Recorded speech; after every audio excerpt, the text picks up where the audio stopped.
트럼프 미국 대통령이 취임한 지 이제 꼭 3개월이 되는데요. 당초 기대와 달리 미국 증시는 허니문이 아니라 헬이라고 불릴 정도로 변동성이 지속되고 있습니다. 오늘은 앞으로 이런 증시 방향 어떻게 될 것인지 점검하는 시간 마련했습니다. 돈 말씀 듣기 위해서 한국경제신문의 한상출 논설위원 자리하십니다. 안녕하십니까? 네, 안녕하십니까? 예. 한 의원님, 오늘부로 아까 제가 말씀드렸던 대로 트럼프 대통령 취임한 지 꼭 3개월이 됐습니다.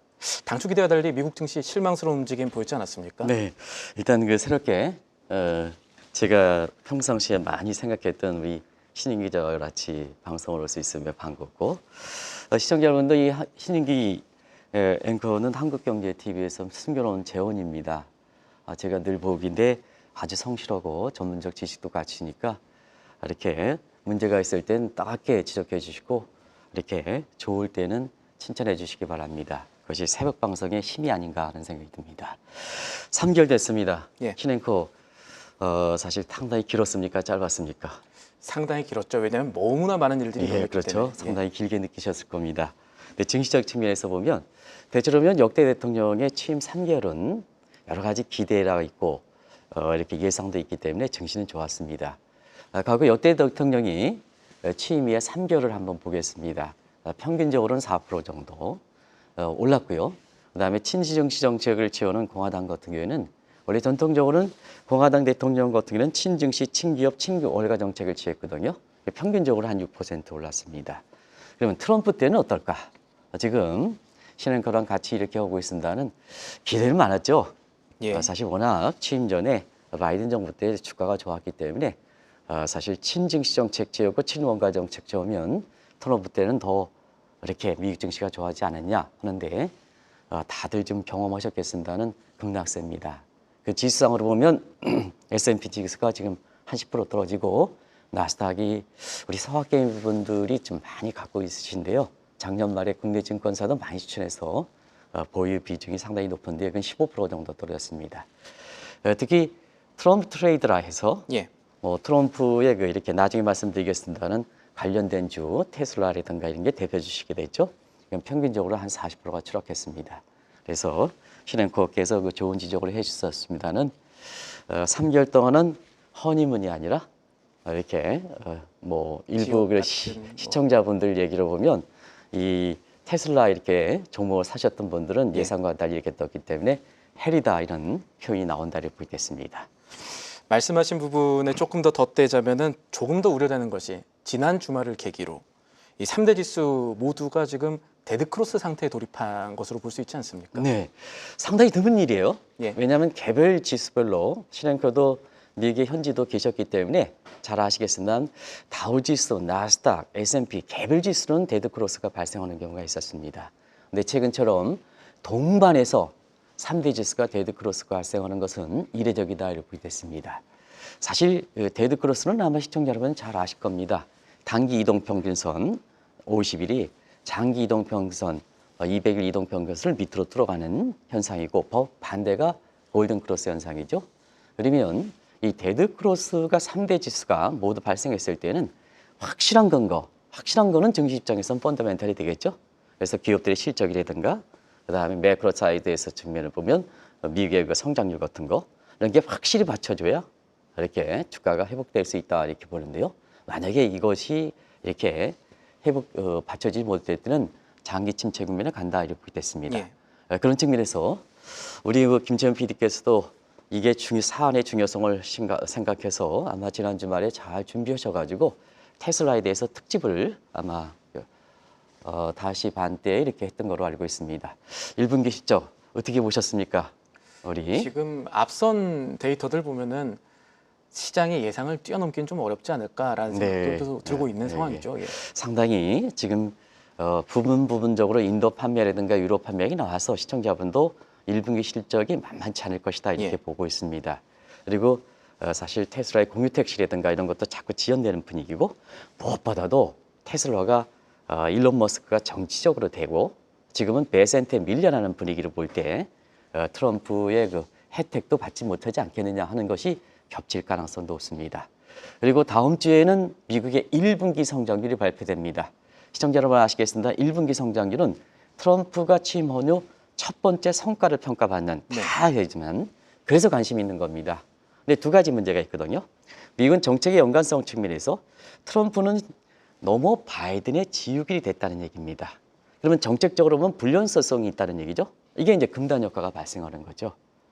그런 측면에서 성장률이 상당히 좀 만족해 나올 것이다 이렇게 보고 있고요. 트럼프 관세에는 뭐냐면 다른 국가의 반발이 심했습니다. 네. 그러다 보니까 미국 입장에서는 반발이 심하면 수출이라든가 이런 게 좀 잘 안 되겠죠. 그래서 이 두 가지 요인 이해도 많습니다는 시간 관계에서 여기서 줄이는데 이런 거를 볼 때 1분기 성장률이 작년에 4분기 성장률이 3%대였거든요. 근데 지금은 0%대, 뭐 1%대, 마이너스까지 나오거든요. 어찌됐든 3%에 비해서 최선이라 하는 1% 간다 하더라도 미국 경제 침체 문제는 얘기될 수밖에 없다. 이렇게 보시면 되겠습니다. 말씀하신 대로 이런 연속성이 좀 깨지면서 성장률이 조금 안 좋다라는 것들을 시장이 알고 있다면 취임 직전까지는 괜찮았다고 볼 수 있었던 미국 경제 증시가 3개월 만에 조금 안 좋은 모습 보이는 것이고 그렇게 되면은 트럼프 대통령의 행정 조치가 도마 위에 조금 더 오를 가능성도 있다고 보십니까? 지금 월가에서는 이게 이제 상당히 도마 위에 오르고 있죠. 예. 우리가 경제 연속성이라는 측면에서는 규범과 시장 위에서 되면 이렇게 3개월 만에 이게 급락하지는 않거든요. 그러면 자 뭐에서 됐을까 하는 측면은 지난 그 3개월 동안 트럼프의 경제 정책은 전부 행정 조치에서 했다. 행정 조치에서 했다. 규범도 무시하고 시장도 무시하고 이러다 보니까 결과적으로 행정 조치는 뭘까? 뭐 시청자 여러분 행정명령이 있고 포고도 있고 메모랜덤도 있습니다. 이거 조치에 세 가지 조치에서 의존했죠. 주로 행정명령에서 의존됐죠. 근데 집권 1기 때에는 4년 내내 220건인데 지금은 사실 추세를 보면 어떻습니까? 2기에 이렇게 4년 동안 가면 1기 때보다 더 많이 행정명령이 나올 거로 같습니다. 속도 보면은. 또 한 가지는 1기 때와 다른 것은 1기 때는 그래도 민주당에서 견제가 있었거든요. 하원이 다수가 되고 그러니까. 지금은 하원도 이제 이렇게 공화당이 넘어갔으니까 견제를 못하는 거죠. 법원까지도 견제를 못하는 거죠. 예. 그러다 보니까 지금 민주주의와 시장 경제가 기반이 붕괴됐다. 뭐 시청자 여러분 이건 잘 아실 겁니다. 그러면 그동안 민주주의 초제 시장 경제 토대로 해서 그 어느 국가보다 강점을 갖고 있었던 것이 미국 경제입니다. 근데 이게 이제 흔들리고 기반이 붕괴됐다면 자연스럽게 그 결과로 나오는 경제라든가 증시는 혼란을 겪을 수밖에 없죠. 그래서 나스닥 지수 같은 경우에는 가장 민감하게 반영하는데요. 지금 15% 이상 폭락하는 사태가 발생했다. 이렇게 볼 수 있습니다.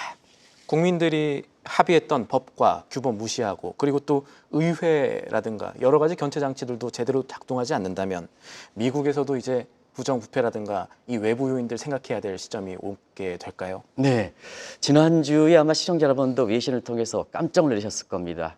JP 모건의 다이먼 회장이라든가 예. 그다음에 메카의 그 지저버그 이런 사람들도 전부 내부자 거래 걸려 있다. 트럼프 관세 상호 관세 부과 전에 자기가 갖고 있는 보유 물량을 저 처분해서 사실 내부자 거래에 일파만파를 하고 있는데요. 우리가 보면 행정에서 이렇게 보면 규제가 많으면 기득권이 형성되고 부패가 많다. 이런 얘기를 잘 알고 계실 겁니다. 그런데 이 규범 자체도 규제 자체도 모르는 트럼프의 행정 조치가 될 때는 어떠냐? 결과적으로 부정부패가 심할 수밖에 없죠. 그래서 경제적으로 얘기하면 이게 경제적 렌트가 발생한다는 얘기입니다. 경제적으로 지대추구 사회를 만든다는 얘기입니다. 지대추구 사회는 뭐냐? 기득권이다. 누구의? 트럼프 계층. 그래서 지난 주말에 제가 이 표현을 어떻게 표현할까 하는 측면에서 아부권 사회라고 그랬습니다. 지금 미국 한번 보십시오. 트럼프만 졸졸 따라다니는 이런 풍조가 형성되고 있습니다. 이건 제가 쓴 게 아니고 미국 내에서 비판입니다. 근데 이걸 좀 객관적으로 보여주기 위해서 미국의 국제투명성 기구라고 있습니다. 매년 미국의 부패도 지수를 산출하는데요. 미국 많은 사람들이 선진국이기 때문에 깨끗한 국가다 이렇게 하지만 그렇지는 않습니다. 올해 초 발표된 지난해 2024년 미국의 부패 인식 지수를 보면 저도 이 결과를 방송을 위해서 지난주에 원문을 다 뜯어봤습니다. 예. 트럼프 당선 이후의 내용도 포함되어 있습니다. 왜냐? 설문조사 시점이 트럼프 당선 이후의 시점이거든요. 그러다 보니까 트럼프 2024년 보고서긴 하지만 트럼프에 대해서 생리라든가 이런 걸 어느 정도 설문조사에 반영된 게 아닌가 생각합니다. 그런 과정에서 미국의 부패 인식 지수가 65점입니다. 바하마 함께 28입니다. 29인 없다는 얘기죠. 놀라지 마시기 바랍니다. 32가 한국입니다. 한국 수준과 비슷하게 미국이 됐다는 얘기입니다. 많은 사람이 깜짝 놀라실 겁니다. 이건 제가 계산한 게 아니라 부패 인식지수에서 너무나 유명한 독일의 투명성 기구에서 발표했습니다. 그러다 보니까 이거를 좀 더 시청자 여러분한테 길게 여기서 자, 집권 1기 때 4년 기간 때는 어땠을까? 그래서 트럼프 정부 때는 지금은 행정조치에 더 쓰고 있습니다는 그때는 부패 인식지수가 집권 4년 내내 지속되고 있었다. 예. 그러면 지금 미국 사회에서 얼만큼 시장 경제가 흔들리는지 민주주의가 흔들리는지 트럼프가 실질적으로 독재에서 하고 있는지 트럼프가 시청자분도 통계상으로 그런 인식을 뒷받침해 주는 대목이 아닌가 하는 생각이 듭니다. 조금 전 한 의원께서 이 아부꾼 사회라는 표현을 쓰셨는데요. 결국 그 말씀은 증시를 비롯한 모든 시장이 정치화되고 그게 또 리스크가 된다는 것 아닐까요? 네, 사실 아부권 사회가 시장적인 측면, 금융시장적인 측면에서는 전문적인 용어로 이게 폴리티파이라는 표현을 쓴다. 아마 이게 시청자분한테 트럼프 취임부터 사실 증시적인 측면에서는 굉장히 큰 뉴스가 될 것이다 하는 것을 말씀드렸습니다. 다시 한번 말씀드리겠습니다. 폴리티파이란 파리스 플러스 파이낸스의 혼합보다 이렇게 볼 때 있습니다. 자, 그런데 규제인데 트럼프 주변만 이렇게 아는 사람들의 규제다, 명령이다 하면 이 반드시 태생적으로는 폴리티파이는 내부자 거래가 결부돼 있다, 기득권이 결부돼 있다, 부정부패가 결부돼 있다, 이런 표현을 이렇게 된다는 얘기입니다. 자, 내부자 거래에 좀 일파만파 다이먼 회장까지 거쳤습니다. 지처법까지 됐습니다. 공화당의 의원들 같은 경우는 이미 좀 나왔고요. 트럼프의 내부 지정도 이미 내부자 거래가 나왔는데 거기에 다이먼이라든가 시장 참여자들, 기업가조차도 돈 낸 사람들이 내부자 거래 의혹이 되면서 자, 시장의 최후의 보력격이 양심이거든요. 예. 도덕이거든요. 그런 측면에서 보면 이게 무너지는 게 아니냐. 이미 증시에서는 내부자 거래 때문에 관세 정책에 이어서 돈 벌었다. 다이먼 회장조차도 그런 의심을 받고 있지 않습니까? 코인은 시청자 여러분 잘 아실 거로 생각하고요. 그리고 미국에 대해 신뢰가 떨어지니까 달러 인덱스 99. 예. 미국의 국채금리 그렇게 노력하는데도 불구하고 국채금리가 지금 발작 현상이 되면서 금리가 도대체 잡히지 못하고 있습니다. 이게 신뢰인합니다. 왜냐? 세계에서 가장 안전자산이 달러라든가 미국 국채지 않느냐, 이렇게 얘기하지 않습니까? 예. 지금 좀 초불확실성에서는 달러가 강세되고 미국의 국채가 가격이 상승해서 금리가 떨어져야 되지 않습니까? 그런데 거꾸로 현상이 발생하지 않습니까? 놀라지 마시기 바랍니다. 오늘 우리나라 언론에서 지적했습니다. 트럼프는 엘리트된 세계 사람을 되겠다. 그래서 학력이라든가 이게 갖춰져 있는 사람만 리쇼링 해라. 기업들도 미국에 기여하는 사람인데 거꾸로 미국에서는 미국의 사실 교육부라든가 폐지하는 과정에서 미국의 유명한 교수가 캐나다라든가 중국이라든가 이런 쪽으로 오히려 거꾸로 이동하고 있습니다. 예. 자본도 밖으로 빠지고 있습니다. 기업도 빠지고 있습니다. 도대체 규범이 없는 상태에서는 내가 미국 내에서 아무리 특혜를 주더라도 미래 예측을 가능하지 못하기 때문에 사업을 못하겠다. 그런 식으로 빠지고 있거든요. 이게 탈미 현상입니다. 그러다 보니까 어떻게 되겠습니까? 민주당이라든가 NGO 중심으로 해서는 트럼프 이렇게 독재를 계속해 가져가야 되느냐 하는 측면에서 탄핵 소추라든가 이런 움직임이 지난주에 거세게 불었다 하는 것을 말씀을 드리겠습니다.